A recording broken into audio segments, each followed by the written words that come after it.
내 자식들은 늙고 멍청한 년 하나만 잘 속이면 공짜로 호화 여행을 즐길 수 있다고 믿었다. 내 가족은 나를 버렸다.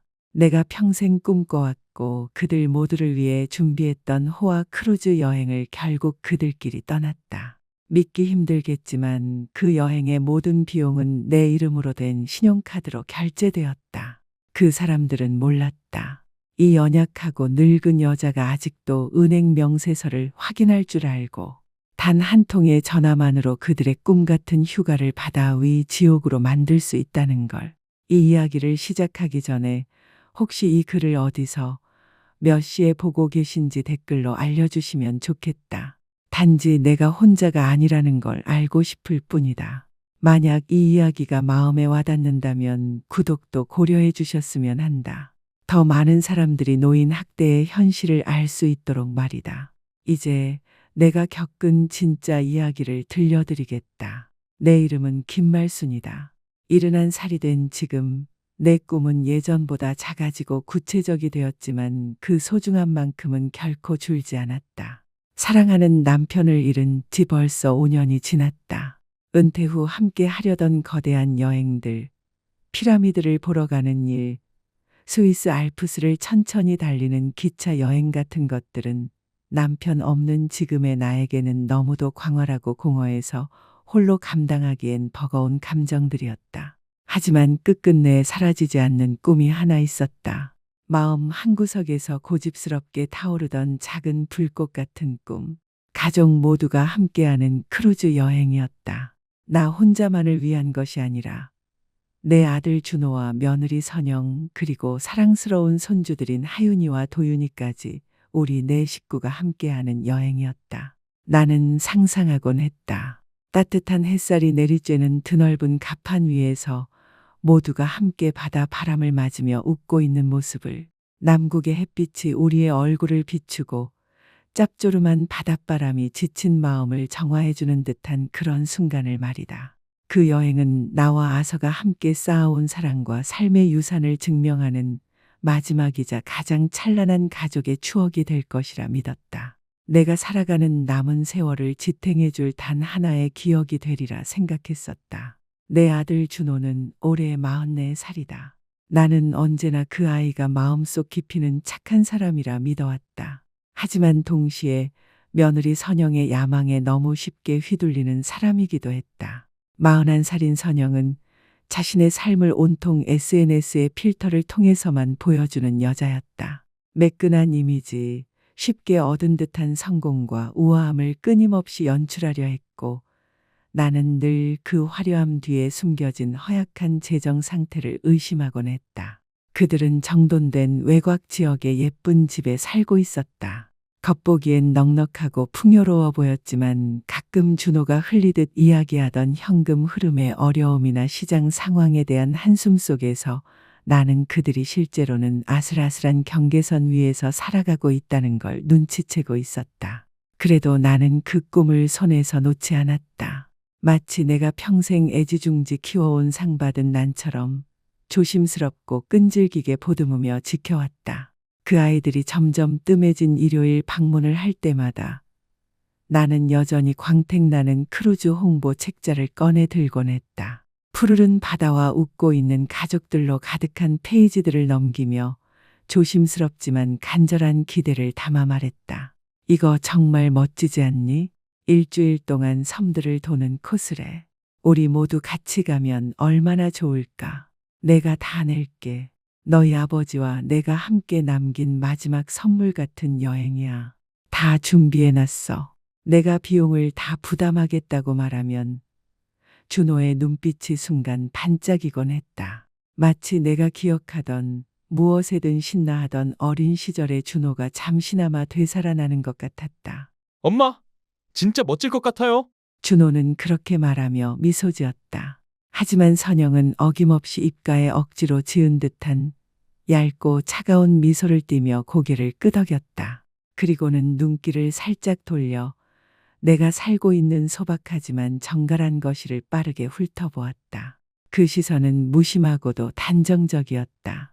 마치 그녀가 속으로 우리 수준엔 안 맞아라고 생각하고 있다는 걸 들킨 기분이었다. 어머님, 크루즈 여행이라니 정말 멋진 생각이에요. 선영은 늘 그렇듯 상냥함을 가장한 얄미운 말투로 그렇게 말했다. 말은 예쁘게 하면서도 그 속엔 분명한 거리감과 가벼운 비웃음이 담겨 있었다. 하지만요, 진짜 괜찮은 크루즈, 제대로 된 스위트룸에 개별 투어까지 포함된 그런 건 생각보다 엄청 비싸요. 배 브랜드도 중요하잖아요.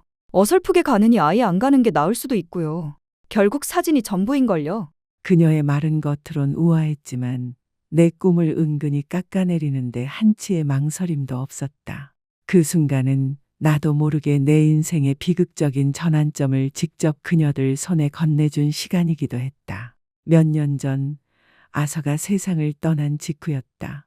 은행 직원의 권유에 따라 나는 신용카드의 준호를 공동 사용자로 등록했다. 그 카드는 내가 40년 넘게 사용해온 단 한 번도 연체된 적 없는 계좌였다. 신용 한도도 넉넉했고 포인트 혜택도 좋아서 항상 아껴 썼던 카드였다. 비상시에만 써야 해, 준호야. 엄마가 넘어지거나 급하게 돈이 필요할 때, 은행 가기 어려울 때만 써. 그때 나는 단호하게 말했다.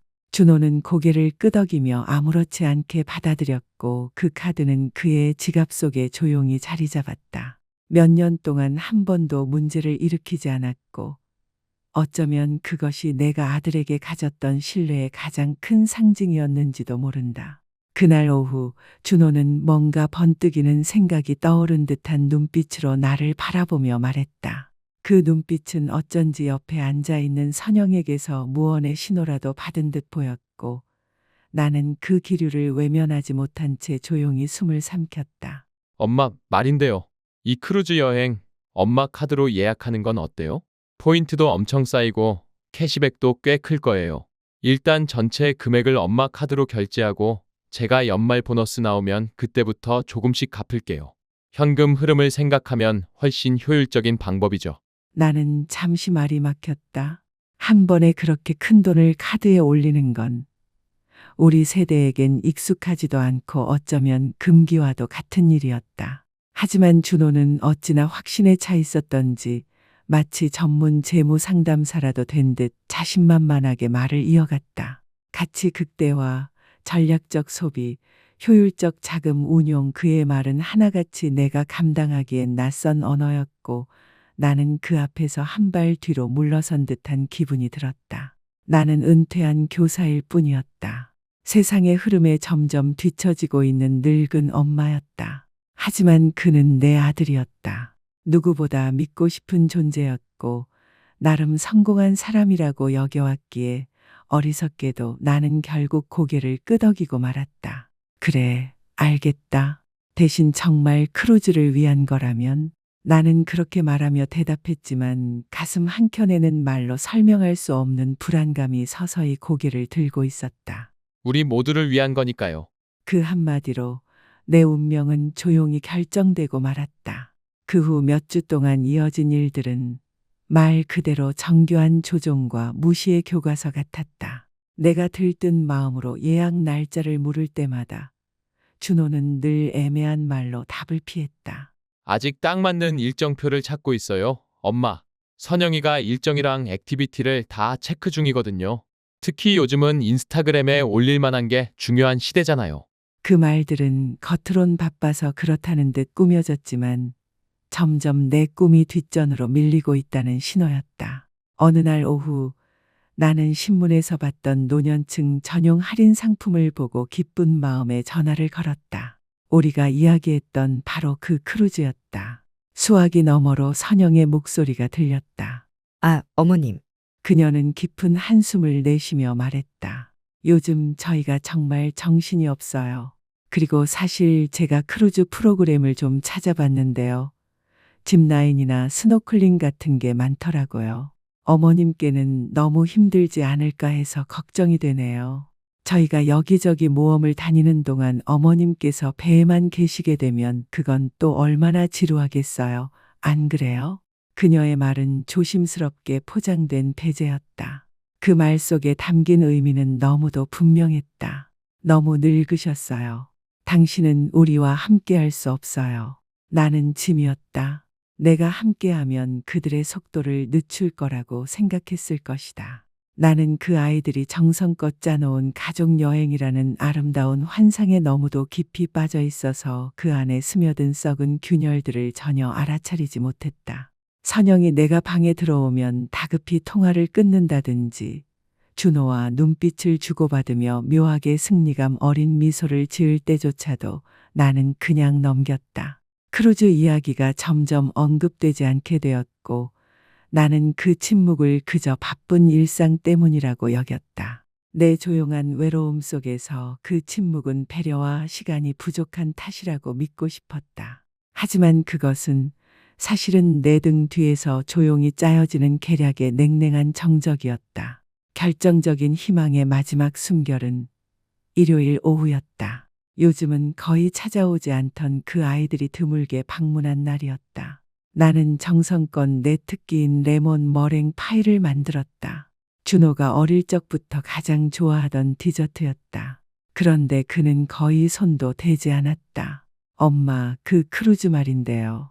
준호는 나를 보지 않고 옆에 앉은 선영을 힐끗 쳐다보았다. 선영은 미세하게 그러나 확실하게 고개를 끄덕이며 신호를 보냈다. 저희가 비용을 계산해 봤는데요. 아이들 학비도 그렇고 요즘 경제 상황도 만만치 않아서요. 지금은 타이밍이 좀 안 좋아요.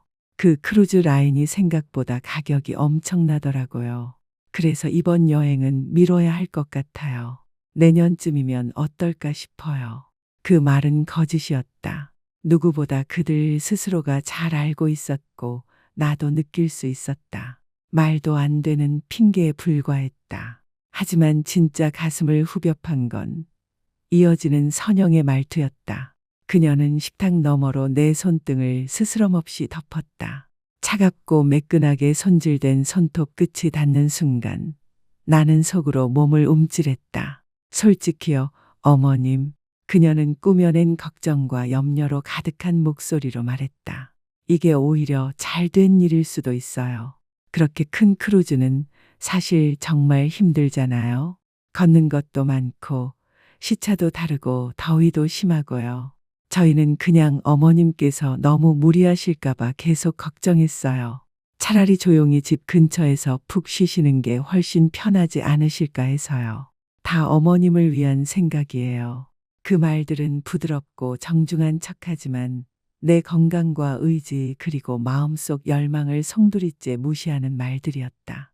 공기 중에 남은 그 말의 잔향은 무례함과 온갖 위선으로 가득했다. 그들은 단지 여행을 미룬 것이 아니었다.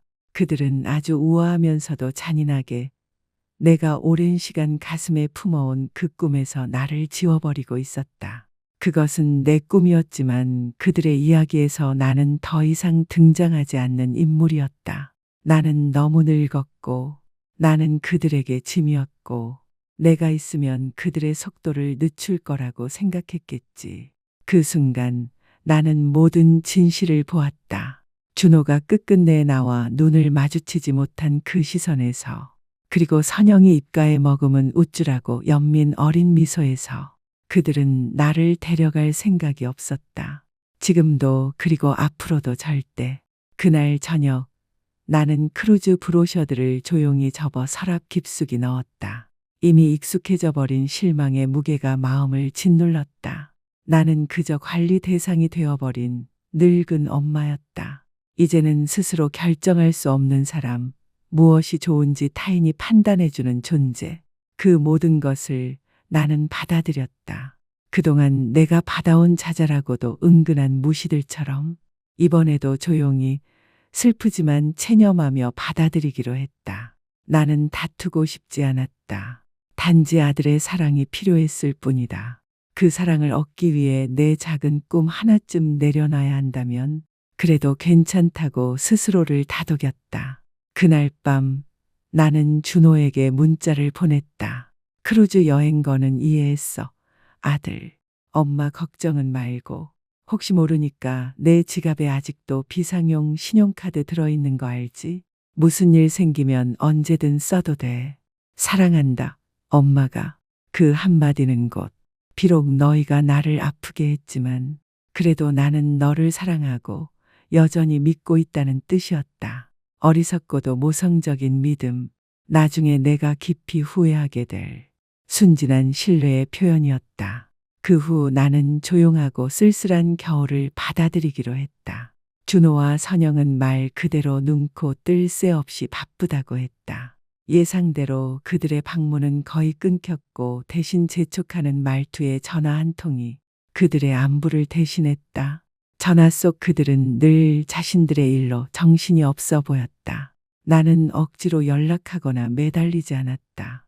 정원에 물을 주고 친구들과 차를 마시고 빈 하루들을 작은 일들로 채워보려 노력했다. 나는 그들이 지금쯤 집에서 바쁜 일상 속에 살고 있을 거라 생각했다. 차로 불과 40분 거리 그저 돈을 아끼며 미래를 계획하고 있을 거라고 믿었다. 하지만 나는 전혀 몰랐다. 그들이 이미 낙원에 도착해 있었다는 것을.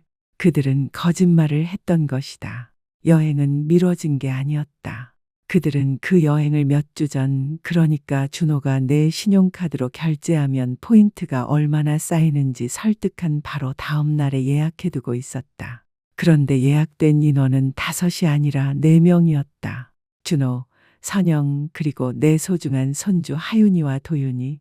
그 안에 나는 없었다. 나는 그들이 여행 가방을 싸는 모습을 떠올렸다. 형형색색의 여름 옷, 자외선 차단제. 떠날 준비에 분주한 그들의 손길이 눈앞에 그려졌다. 준호는 그 예약을 확정하면서 그 여행이 누구의 경제적 기반 위에 세워졌는지를 알고도 단 한 번이라도 양심의 가책을 느꼈을까? 선영은 저녁 파티에 입을 드레스를 고르면서 여행엔 너무 무리일 것 같다. 내 존재를 은근히 잘라냈던 그 입으로 내가 결제한 카드로 자신이 먹을 랍스터 테르미도르를 상상하며 입꼬리를 올렸을까? 그들의 기만은 완벽했고 위선은 숨막히도록 노련했다. 그들은 내 꿈을, 내 너그러움을, 내 신뢰를 자신들만을 위한 이기적이고 폐쇄적인 쾌락의 재료로 이용했다. 그들은 내가 아무것도 모를 거라고 확신했을 것이다. 기술에는 어두운 늙은 엄마가 이 모든 걸 결코 알지 못할 거라고, 자신들의 배신이 그저 조용히 지나갈 상처 없는 일상으로 남을 거라고 굳게 믿었을 것이다. 그들은 나를 완전히 두고 갔다고 생각했을 것이다. 조용한 집에 남겨진 잊힌 늙은 여자, 꿈이 허공에 흩어져 버린 사람. 하지만 그들은 몰랐다. 그들의 오만함 속에서 그들이 내게 남긴 것이 전혀 다른 차원의 무기였다는 걸. 한도가 넉넉한 신용카드 한 장, 와이파이 연결된 태블릿, 그리고 실시간으로 그들의 거짓을 들여다볼 수 있는 창. 내 복수의 무대는 법정도 거실도 아니었다. 광활하고도 냉정한 바다 한가운데였다. 가족이 떠났다고 착각한 그 며칠 동안 나는 아무것도 모른 채 그저 평온하게 일상을 이어가고 있었다. 그들로부터 연락이 없는 것도 이상할 것 없었다. 늘 바쁘다는 말에 익숙해져 있었고 그 아이들의 삶엔 내가 우선순위가 아니라는 사실은 오래전부터 받아들였으니까 나는 그저 그들이 여전히 집에서 아이들 학원이며 직장 일에 치여 살고 있으리라 생각했다. 차로 40분 거리, 그저 바쁘게 미래를 준비하고 있으리라 믿고 있었다. 그동안 나는 책을 읽고 소중히 기르던 난초에 물을 주고 거실 한켠에 있는 아서의 사진에게 말을 걸었다. 당신이 없는 집이 얼마나 조용한지, 그리움이 얼마나 깊은지, 내가 얼마나 오래도록 혼자였는지를 매일같이 속삭이듯 나누었다. 외로움은 잔잔하지만 끊임없는 통증처럼 늘 함께였고 그 고요한 쓸쓸함마저 이제는 내 삶의 일부가 되어 있었다. 수요일이었다. 그들이 배를 탔다고 말한 날로부터 5째 되는 날, 아무런 예고도 없이 그 사실이 드러났다. 시작은 아주 단순한 문자였다. 손녀 하윤이가 보낸 메시지. 하윤이. 휴대폰 화면에 사진 하나가 떴다. 눈부시게 푸른 바다. 하얀 모래사장의 가느다란 곡선 그리고 한쪽 구석엔 햇살을 가득 받은 채 환하게 웃고 있는 하윤이 얼굴이 담겨 있었다. 그 사진 아래엔 이런 글이 붙어 있었다. 할머니 여기 오셨으면 좋았을 텐데요. 카리브해 너무 예뻐요. 물도 목욕물보다 따뜻해요. 사랑해요. 기 오셨으면 좋았을 텐데. 나는 그 사진을 멍하니 바라보았다. 가슴이 묘하게 두근거리며 어딘가 혼란스럽고 믿기지 않는 감정이 뒤섞였다. 카리브해? 내가 뭔가 착각했나? 아마 예전에 갔던 여행 사진을 보내준 걸까? 그저 예전 추억을 공유하고 싶은 마음일지도 몰라. 나는 천천히 조심스럽게 문자를 보냈다. 참 예쁘구나, 우리 하윤이. 예전 사진이지. 손가락이 낯설게 느껴질 만큼 굼뜨고 마음은 계속 어딘가를 불안하게 맴돌았다. 그리고 곧장 망설임도 없이 답장이 도착했다. 아니에요. 지금 찍은 거예요. 우리 지금 큰 배에 타고 있어요. 아빠가 할머니 몸이 안 좋다고 해서 못 오신 거라고 했어요. 얼른 나으세요. 뽀뽀뽀. 큰 배. 아빠가 못 오신다고 했대. 그 말들이 눈앞에서 빙글빙글 맴돌았다. 순간 등줄기를 따라 서늘한 기운이 기어오르기 시작했고 속이 뒤집힐 듯한 메스꺼움과 함께 손끝이 덜덜 떨리기 시작했다. 설마 그럴 리 없어. 준호가 그럴 리가. 나는 나도 모를 다급한 몸짓으로 거실로 달려가 태블릿을 꺼냈다. 손이 너무 심하게 떨려서 비밀번호를 3번이나 틀렸다. 간신히 화면이 열렸고 나는 브라우저를 켰다. 믿기 힘든 감정들과 점점 선명해지는 공포가 머릿속을 어지럽게 몰아쳤다. 나는 곧장 준호가 공동 사용자로 등록된 내 신용카드 회사 웹사이트로 접속했다. 오직 비상시에만 사용하라고 했던 그 카드. 로그인 버튼을 누르면서 심장이 귀에 닿을 듯 뛰고 있었다. 최근 거래 내역을 클릭했다. 그리고 거기 있었다. 순간 세상이 기울어지는 것 같았다. 화면은 수많은 결제 내역으로 가득 차 있었고 그건 다름 아닌 내 아들의 배신을 조목조목 증명하는 목록이었다. 가장 먼저 눈에 들어온 건 6주 전의 결제였다. 숫자를 본 순간 숨이 턱 막혔다. 수백만 원 단위의 5자릿수 금액, 거래처, 로얄 캐리비안 크루즈. 설명, 동카리브의 7일 크루즈, 4인 예약, 넷, 5이 아니었다. 내 이름은, 내 꿈은 아무런 흔적도 없이 정교하게 도려내져 있었다. 그리고 이어지는 건 지난 며칠간 그들이 배 위에서 살아온 거짓된 일상의 증거들. 선상에서의 각종 결제, 카지노와 바, 세인트 토머스 항구 투어, 필립스버그의 보석 매장, 워터파크 입장권, 하나하나가 내 신뢰 위에 지어진 그들의 사치였다. 그들은 내 돈을 내가 평생 아껴 모은 노후 자금과 안전하게 지켜온 신용을 아무 거리낌도 없이 오히려 신나게 써대고 있었다. 그 모든 동안 나는 집에 앉아 그들의 거짓을 그대로 믿고 있었고 지금은 시기가 안 좋다는 그 말도 그저 믿어주고 있었을 뿐이었다. 나는 거래 내역을 계속 내려보았다. 한 줄, 한 줄이 내 가슴을 찌르는 비수 같았다. 커플 마사지 결제 내역, 선상 고급 부티크에서의 디자이너 브랜드 구매, 또 다른 바에서의 음료 결제. 그들은 단지 나 없이 여행을 간 것이 아니었다. 그들은 내 신뢰 위에 사치와 쾌락을 쌓아 올리며 호화로운 삶을 누리고 있었다. 그 굴욕감은 단순한 감정이 아니었다. 뜨겁고 거친 파도처럼 몰려와 내 몸을 휘감고 속을 뒤틀리게 하고 눈앞을 어지럽게 만들었다. 나는 선영이 어머님께는 크루즈가 무리일 수도 있다. 며 짜낸 듯한 얄미운 미소를 지었던 그 얼굴을 떠올렸다. 그리고 준호가 지금은 돈이 좀 빠듯해서 라며 진지한 얼굴로 했던 그 거짓말도 그들은 나를 철저히 바보로 만들고 있었다. 그들에게 나는 그저 꿈쯤은 쉽게 거둬들일 수 있고 자원쯤은 마음껏 수탈해도 되는 그리고 다 쓰고 나면 아무 문제 없이 버려도 되는 멍청하고 쓸모없는 늙은 여자였던 것이다.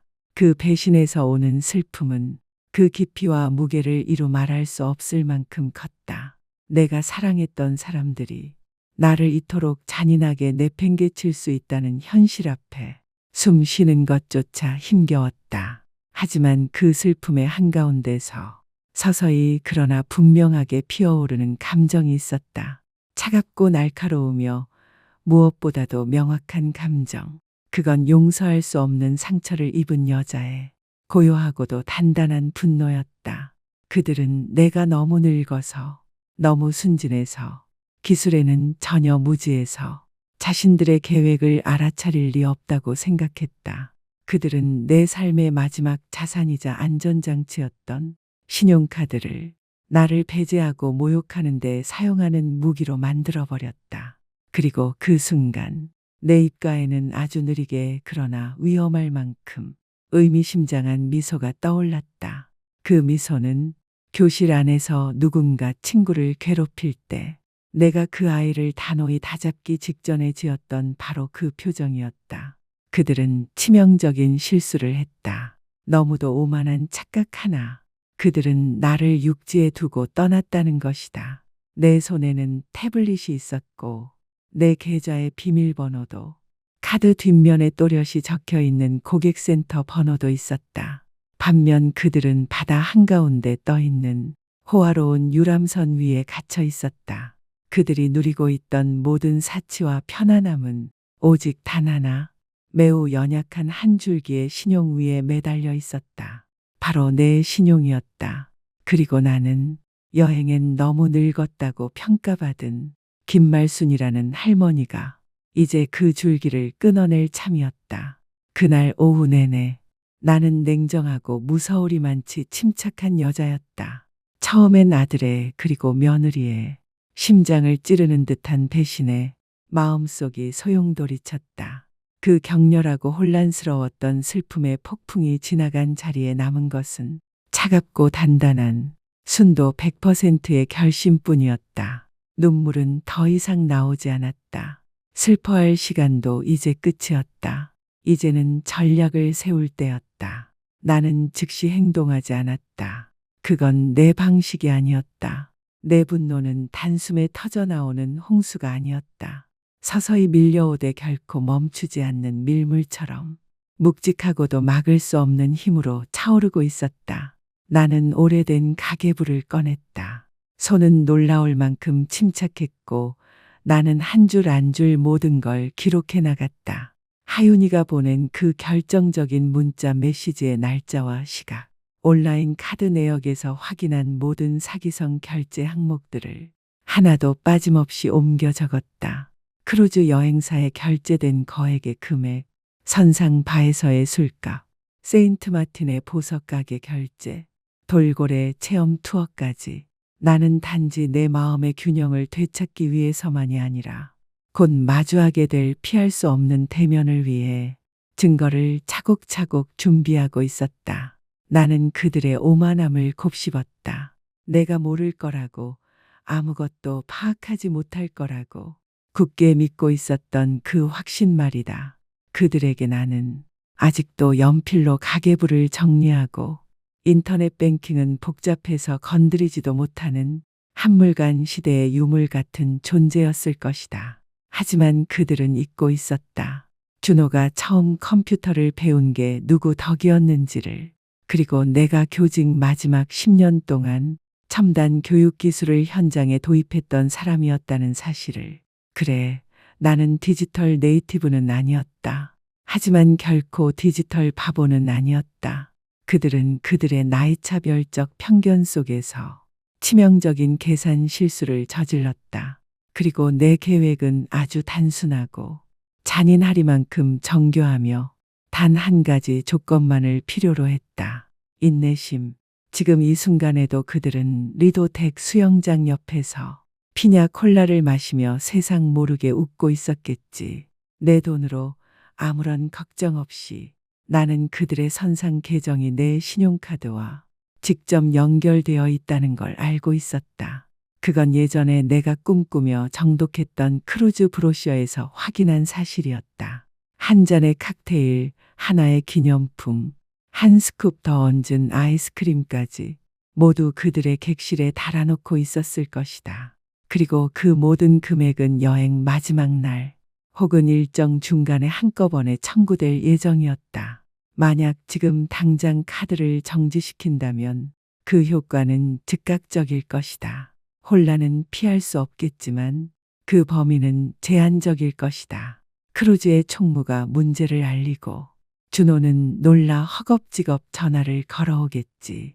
그가 가지고 있는 다른 카드로 어찌어찌 상황을 수습할 수도 있을 것이다. 하지만 그건 내가 원하는 방식이 아니었다. 내 복수는 뜨거워선 안 됐다. 차갑고 서늘하고 완벽하게 계산되어야 했다. 그들이 가장 무방비해지는 순간, 가장 많은 사람들 앞에서 체면을 잃을 바로 그때야말로 이 칼날을 꽂아 넣기에 가장 완벽한 순간이었다. 나는 몇 주 전 태블릿에 북마크해 두었던 크루즈 일정을 다시 열어보았다.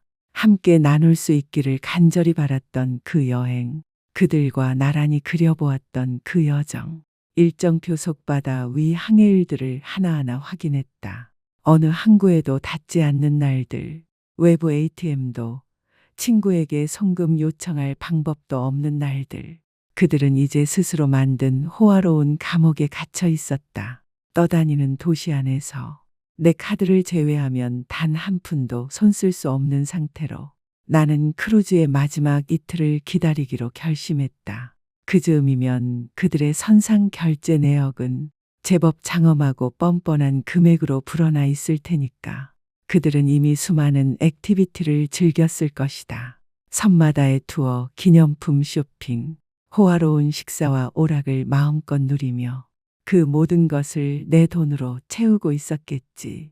햇살에 익숙해진 몸과 느슨해진 마음, 현실로 돌아갈 날이 가까워질수록 그들은 더욱 방심했을 것이다. 바로 그때 함정은 발동되는 것이다. 나는 조용히 그러나 치밀하게 그날을 준비했다. 부정 거래 목록을 한 줄씩 정리하고 카드사에 전화를 걸기 위한 짧고 간결한 대본도 써두었다. 그리고 혹시라도 내가 준비되기 전에 준호가 다급히 전화를 걸어올까봐 통신사에 연락해 그의 번호를 임시 차단해 두었다. 모든 것은 단 하나의 목적을 향해 정확하게 준비되고 있었다. 이번에 다시 연락을 주고받는 순간만큼은 무조건 내 통제 아래 두고 싶었다. 내가 정한 시간에 내가 정한 방식으로 조용하고 의도된 행동 하나하나에 묘한 힘이 느껴졌다. 그 순간 나는 더 이상 가슴 찢어진 엄마도 버려진 할머니도 아니었다. 나는 이제 결과를 설계하는 전략가였고 대가를 조율하는 건축가였다. 마우스를 한번 클릭할 때마다, 장부에 숫자를 적어 넣을 때마다 나는 내 삶의 주도권을 조용히 되찾고 있었다. 그들은 나를 가족 여행에서 제외시켰지만 이제 나는 이 조용한 거실에서 수천 킬로미터 떨어진 그들의 경제 운명을 조용히 쥐고 흔드는 보이지 않는 선장이 되어 있었다. 금요일 오후 그들이 마지막 항구와 종착지 사이에 긴 바다 위 일정 중이라는 걸 확인한 나는 마침내 실행에 옮기기로 했다. 진한 홍차를 한 잔 끓이고 늘 앉던 안라 기자의 몸을 기대며 더는 잃을 것도 주저할 것도 없는 여자의 침착함으로 나는 전화를 집어들었다. 카드 뒷면에 적힌 번호를 눌렀다. 감사합니다. 고객센터입니다. 밝고 상냥한 목소리가 응답했다. 데이비드입니다. 어떤 도움을 드릴까요? 안녕하세요, 데이비드. 나는 차갑게 닦인 강철처럼 매끄럽고 단단한 목소리로 대답했다. 제 이름은 김말순입니다. 제 계좌에서 발생한 몇 건의 중대한 사기성 거래를 신고하고 싶어요. 그리고 제 카드를 즉시 정지시켜 주세요. 함정은 발동되었다. 복수의 톱니바퀴가 조용히 그러나 정확하게 돌아가기 시작했다. 이제 남은 건 단 하나. 그들이 바다 한가운데서 어찌할 바 몰라 당황하는 그 순간의 소리를 고요한 육지에서 고요히 기다리는 일뿐이었다. 내 계획의 아름다움은 그 고요함과 외과적 정밀함에 있었다. 고함도 직접적인 충돌도 없었다. 단지 몇천 킬로미터 떨어진 곳에서 되돌릴 수 없는 하나의 행동이 조용히 실행되었을 뿐 나는 데이비드와의 통화 내내 침착하고 전문적인 말투를 유지했다. 크루즈 예약 내역부터 선상에서의 각종 지출까지 하나하나 빠짐없이 상세히 설명했다. 그리고 그 즉시 내 계좌는 정지되었다. 새로운 카드는 내게 발급되고 있었지만 기존 카드 즉 준호의 선상 계정과 연결된 그 카드는 이제 그저 무용지물인 플라스틱 조각에 불과했다. 나는 눈을 감고 상상했다. 그 호화로운 크루즈 선상에서 지금쯤 벌어지고 있을 광경을. 무대는 준비되어 있었고 나는 그 드라마에 보이지 않는 연출자이자 절대적인 권력을 쥔 감독이었다. 모든 일은 아마도 아주 미묘하게 시작되었을 것이다. 아마 선영이 먼저였을지도 모른다. 그녀는 배 안의 고급 부티크에서 새로운 디자이너 핸드백을 골랐을 것이다. 늘 그렇듯 아무렇지 않게 당연하다는 듯 방키 카드를 내밀었겠지. 그 카드가 내 신용카드와 연결되어 있다는 사실도 그녀는 이제 깜빡 잊고 있었을 것이다. 점원이 미소를 띠며 카드를 긁는다. 한 번, 그러다 이내 얼굴이 미묘하게 굳는다. 두 번째 시도, 공손하고도 전문적인 미소가 살짝 흔들린다. 죄송합니다, 스털링 부인. 점원은 조심스럽게 속삭이듯 말했을 것이다. 결제가 거절되었습니다. 선영은 처음엔 믿지 못했겠지. 그러다 곧 짜증이 올라왔을 테고 사람들이 주시하는 가운데 당혹감이 얼굴에 스치며 번졌을 것이다. 아니면 어쩌면 준호가 수영장 옆에서 형형색색의 값비싼 칵테일을 한 번 더 주문하려던 순간이었을지도 모른다. 밝고 친절한 바텐더가 준호의 카드를 긁고 그들도 마찬가지로 그 지독한 문구를 보게 되었을 것이다. 죄송합니다, 고객님. 현재 객실에 등록된 결제 수단에 문제가 있는 것 같습니다. 하지만 진짜 공포는 그날 저녁에야 비로소 시작되었을 것이다. 그들의 여행을 마무리 짓는 마지막 하이라이트. 캡틴이 주최하는 포멀 디너. 선영이 몇 주 전부터 손꼽아 기다렸을 최고급 드레스를 입고 자신의 세련된 라이프 스타일을 한껏 뽐낼 수 있는 그 절정의 순간, 그들은 웅장한 다층 구조의 메인 다이닝홀에서 잘 차려입은 승객들 사이에 자리를 잡았을 것이다. 랍스터, 안심 스테이크, 그리고 메뉴에서 가장 비싼 와인까지 아무렇지 않게 주문했겠지. 식사가 끝나고 와인에 대한 청구서가 테이블 위에 놓였을 때 준호는 아무 거리낌 없이 객실 키 카드를 자신 있게 건넸을 것이다. 그 장면이 눈앞에 선하다. 잠시 후 돌아온 웨이터가 조심스럽고 미안한 표정으로 몸을 살짝 굽히며 낮고도 정중한 목소리로 말했다. 죄송합니다, 고객님. 현재 선상 계정에 연결된 카드가 정지되었습니다. 발급 은행 측에서 상당한 제한을 걸어놓은 것 같습니다. 그 말이 떨어지는 순간 준호의 얼굴에서 피가 확 빠져나갔을 것이다. 그는 어색한 웃음으로 얼버무리며 컴퓨터 오류일 거예요. 같은 말을 했겠지. 그리고는 슬그머니 자신의 체크카드를 꺼내 시도해 보려다 이미 기양지마다의 과소비로 잔액이 거의 남아있지 않다는 걸 떠올렸을 것이다. 준호의 얼굴빛이 변하는 걸 본 선영은 그제야 무언가 잘못되었다는 걸 깨닫기 시작했을 것이다. 그녀가 공들여 준비했던 그 우아한 밤, 완벽하게 꾸며낸 허울 좋은 자리가 한순간에 무너져 내리고 있었을 테니까. 그리고 마침내 그들에게 닥칠 궁극적인 구려, 단호하고 빈틈없는 인상을 지닌 크루즈의 총무가 사람들의 시선을 피하며 조용히 그들의 테이블로 다가왔을 것이다.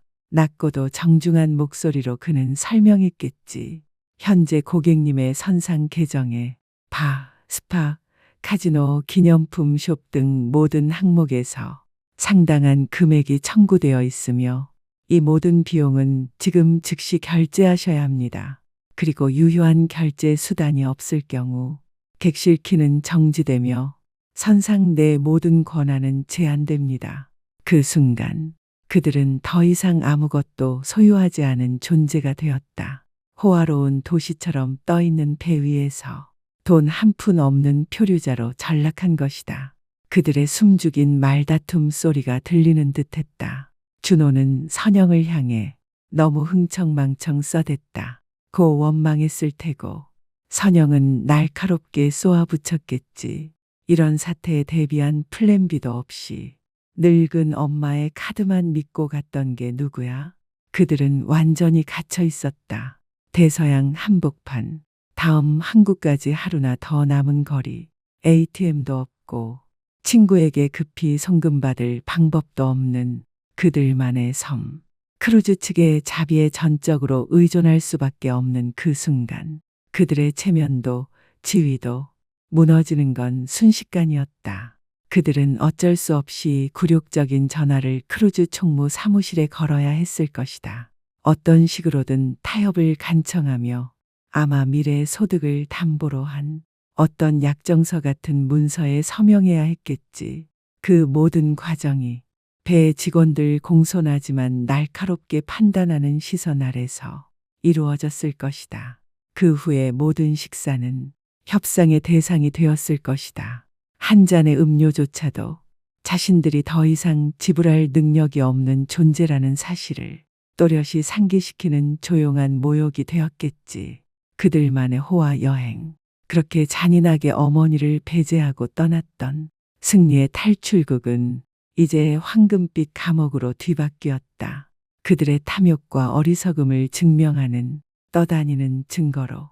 그 시각 나는 조용하고 평화로운 거실에서 홍차 한 모금을 천천히 마시고 있었다. 신용카드 회사로부터 사기 거래 탐지 및 카드 정지를 알리는 이메일이 도착했다. 리도 데크바와 고급 브랜드 매장에서의 결제 실패 내역도 상세히 명시되어 있었다. 그 순간 내 입꼬리에 작고도 만족스러운 미소가 번졌다. 그들이 패닉에 빠진 모습을 직접 보지 않아도 괜찮았다. 수천 킬로미터의 바다를 가로질러 그 떨림은 오히려 감미롭게 느껴질 정도로 생생히 전해졌다. 이제 마지막 단계만 남았다. 피할 수 없는 절박한 전화 한 통. 물론 그들의 배에는 위성전화가 있었겠지. 긴급 상황에 대비해 마련된 분당 요금이 어처구니 없이 비싼 바로 그 전화. 나는 확신했다. 지금쯤 그들은 이 상황을 긴급이라 여겼을 거라고. 그리고 그 위성전화 요금이 그들이 평생 써본 돈 중 가장 가치 있는 소비가 될 거란 것도 확신하고 있었다. 그 전화는 내 마지막이자 절대 물러서지 않을 대답을 직접 듣기 위한 대가였을 테니까. 패닉은 그들의 몫이었다. 평온은 온전히 내 것이었다. 예상했던 대로 전화는 토요일 아침 걸려왔다. 그들 여행의 마지막 하루. 바다 위 황금빛 감옥에서 보내는 비참한 최종일. 전화기의 발신자 번호는 길고 낯선 숫자열로 표시되었다. 국제위성 통화임이 분명했다. 나는 서둘러 받지 않았다. 신중하게 이 순간을 음미하며 3번의 벨소리를 기다렸다. 그 반대편에서 준호가 얼마나 초조하고 절박하게 안절부절 못하고 있을지 상상하며 매 초마다 쌓이는 통화료와 함께 내 침착함은 더 짜릿하게 무게를 더해갔다. 여보세요. 나는 여름 호수처럼 잔잔한 목소리로 말했다. 아, 엄마. 안도의 숨과 함께 준호의 떨리는 목소리가 터져나왔다. 준호였어요. 그의 목소리는 완전히 패닉에 빠진 날카롭고 떨리는 고음이었죠. 엄마, 제발 도와줘야 해요. 지금 완전 악몽이에요. 엄마 카드가 정지됐어요. 우린 전부 끊겼어요. 마치 죄인처럼 대하고 있다니까요. 물 한 병도 못 사 먹어요. 은행에 전화해서 실수라고 말해줘야 해요. 지금 당장요. 실수라고, 준호. 나는 차분하고 일정한 톤으로 응답했어요. 내 카드에서 아주 수상하고 승인되지 않은 결제가 발생했다는 통보를 받았단다. 그것도 모두 카리브해에 있는 어느 크루즈 선박에서 말이야. 그래서 은행의 보안 절차에 따라 추가 피해를 막기 위해 카드를 정지시켰어. 수화기 너머로 정적이 흘렀어요. 당황과 충격이 고스란히 묻어있는 침묵. 그 틈 사이로 선영이의 날카롭고 짜증 섞인 목소리가 들려왔어요. 뭐래? 뭐라고 했어, 대체? 사기라고? 마침내 준호가 더듬거리며 말했다. 엄마, 그건 우리였어. 그건 우리 가족 크루즈 여행이었잖아. 우리 예전에 얘기했던 그거 말이야. 아, 그거 말이니? 나는 차가운 달콤함이 스며든 목소리로 대답했다. 그거 말이지. 너희가 비용이 너무 비싸다며 미뤘다고 한 그 여행. 그리고 선영이가 내 건강을 걱정해서 나한텐 무리일 거라고 말했던 바로 그 여행. 그 여행을 내 손주들이랑 너희끼리 다녀왔더구나. 그것도 내 비상용 신용카드를 이용해서 몰래 전부 결제하면서 말이야. 그래, 준호야. 그게 바로 사기라는 거란다. 그제야 준호는 허둥지둥 변명하기 시작했다. 늘 하던 방식, 익숙한 핑계와 정당화. 엄마, 그건 오해였어. 나중에 다 갚으려고 했어. 포인트 때문에 그냥 엄마 카드가 더 편했을 뿐이야. 엄마가 이걸 너무 심각하게 받아들이는 거야. 지금 이러면 우리 휴가가 완전히 망가져. 아니야, 준호. 나는 그의 말을 단호하게 끊었다. 이제 내 목소리는 강철처럼 단단했다. 내가 내 휴가를 망친 건 엄마한테 거짓말하고 돈을 훔친 그 순간이었어. 나는 천천히 단호하게 말했다. 내가 생각했던 것처럼 내가 너무 늙고 너무 단순해서 몰랐을 거라 믿었겠지. 넌 날 과소평가했어. 그리고 마지막 한마디를 나는 음미하듯 덧붙였다. 그리고 이제 너는 내 행동에 따른 직접적인 결과를 경험하고 있는 거야. 넌 44이야, 준호야. 어엿한 어른이지. 이건 내가 스스로 해결해야 해. 하지만 어떻게? 그는 울먹이며 외쳤다. 자기 연민으로 목소리가 갈라졌다. 우리 돈이 없어. 우린 완전히 갇혔어. 우린 지금 뭘 어떻게 해야 돼? 그건 나도 모르겠네, 준호야. 나는 말했다. 그리고 처음으로 진심 어린 평온이 내 목소리에 실렸다. 그건 응급 상황 같은데. 그럼 해결 방법을 찾아보는 게 좋겠네. 그래서요. 남자는 조심스럽지만 단호한 어조로 말했다. 이번 사건에 대해 최종 결정을 내렸습니다. 나는 숨을 고르며 조용히 기다렸다. 스털링님의 아드님이 사용한 해당 예약과 선상에서의 모든 주요 지출 내역에 대해 저희는 전액 환불을 진행하기로 했습니다. 스털링님은 이 사건의 명백한 피해자이시며 아드님의 행위는 귀하의 신뢰를 악용한 재정적 학대에 해당합니다. 저희는 고령자를 대상으로 한 경제적 착취에 대해 매우 엄중하게 대응하고 있습니다. 나는 잠시 아무 말도 하지 못했다. 하지만 마음속 깊은 곳에서 조용한 해방감과 안도감이 밀려왔다. 그는 이어 말했다. 그리고 이런 일이 다시는 발생하지 않도록 하기 위해 귀하의 아드님과 며느리분은 당사 크루즈 선사의 영구 탑승 금지 명단에 등록되었습니다. 나는 고개를 천천히 끄덕이며 대답했다. 그 결정에 감사드립니다. 무엇보다 제가 혼자가 아니라는 사실이 큰 위로가 되네요. 그날 오후 나는 평소처럼 진한 홍차를 우려냈다. 따사로운 햇살이 비치는 창가 자리에 앉아 찻잔을 두 손으로 감싸 쥐었다. 거실은 조용했고 공기는 맑고 평온했다. 이건 단순한 복수가 아니었다. 내가 잃어버렸던 존엄과 신뢰 그리고 오래전 포기했던 내 꿈을 다시 손에 넣는 순간이었다. 이번 크루즈 요금 전액을 스털링님의 계좌로 환불해드렸습니다. 그리고 이번 일로 인해 겪으신 불편과 아픔에 대해 진심으로 사과드리며 스털링님께서 이루지 못하신 소중한 꿈을 기리기 위해 저희가 자사 최고급 스위트룸에서의 7일간 무료 크루즈 여행을 두 분께 제공해드리고자 합니다. 앞으로 2년 이내에 원하시는 노선과 일정으로 선택하실 수 있으며 모든 비용은 저희가 부담하겠습니다.